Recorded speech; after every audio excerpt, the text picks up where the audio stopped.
दरअसल वो दुर्ग से बिलासपुर जाने की तैयारी में थे। इसी बीच उनके समर्थक भी दुर्ग रेलवे स्टेशन पहुंच गए। 12:30 बजे की ट्रेन थी। पूरा स्टेशन उनके समर्थकों कार्यकर्ताओं से भरा हुआ था।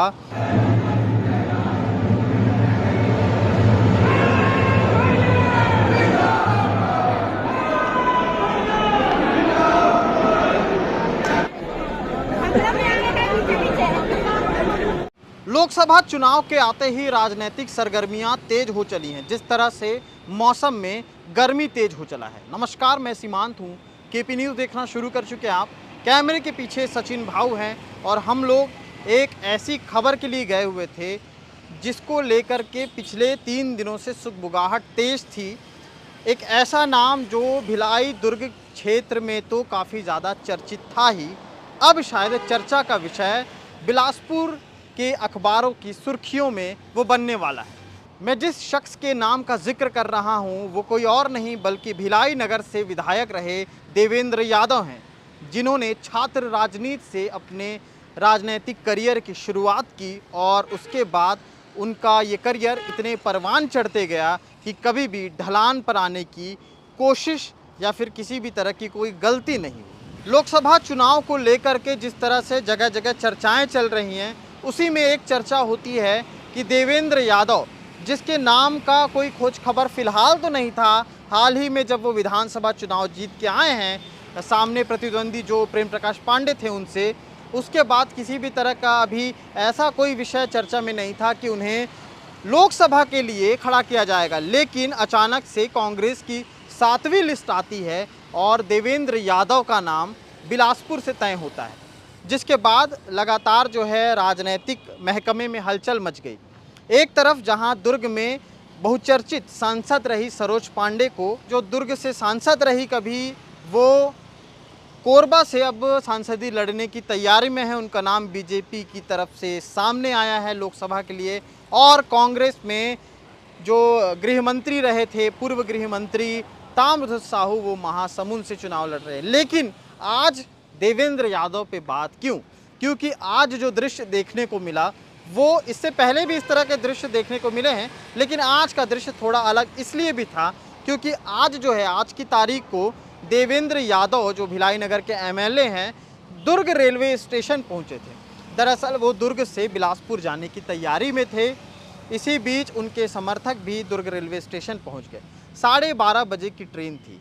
पूरा स्टेशन उनके समर्थकों कार्यकर्ताओं से भरा हुआ था।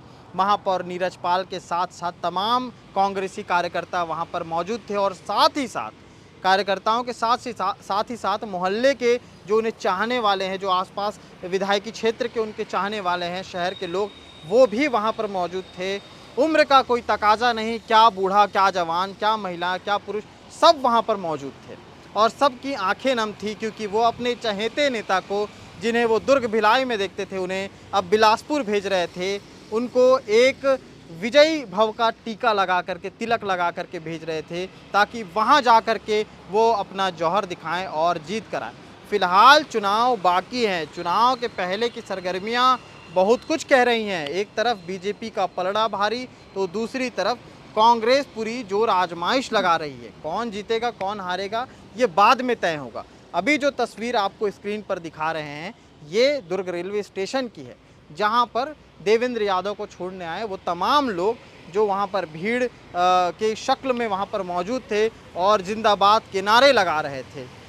ये अपने आप में पहली बार ऐसा देखा गया है कि एक विधायक को छोड़ने के लिए इतने लोग वहां पर आ पहुंचे और उनकी आंखें भी बहुत कुछ कह रही थी गमगीन माहौल के साथ। इस कैमरे में इस पूरे जो लम्हा था उसको कैद किया जा रहा था और उस कैमरे के लम्हे को हमने सोचा कि आपको स्क्रीन पर दिखाया जाए कि क्या कुछ हो रहा था दुर्ग रेलवे स्टेशन में। एक चीज़ और है कि जब 12:30 बजे इंटरसिटी ट्रेन थी, उसी समय पता चलता, अनाउंस होता है कि ट्रेन किसी कारणवश देर से आएगी। देर से आता देख ट्रेन को देवेंद्र यादव और उनके समर्थकों ने फैसला लिया कि ट्रेन से ना जाकर बाई रोड जाया जाएगा और उसके बाद बाई रोड दुर्ग से बिलासपुर के लिए जो है गाड़ियाँ निकली हैं और कार के काफिलों के साथ देवेंद्र यादव यहाँ से रवाना हुए हैं। वहीं सबसे पहले वो रतनपुर महामाया जाकर के वहाँ पर माता के दर्शन करेंगे। उसके बाद कांग्रेस कार्यकर्ताओं के साथ कांग्रेस कार्यालय बिलासपुर में वहाँ पर जाकर के लोगों से चर्चा करेंगे।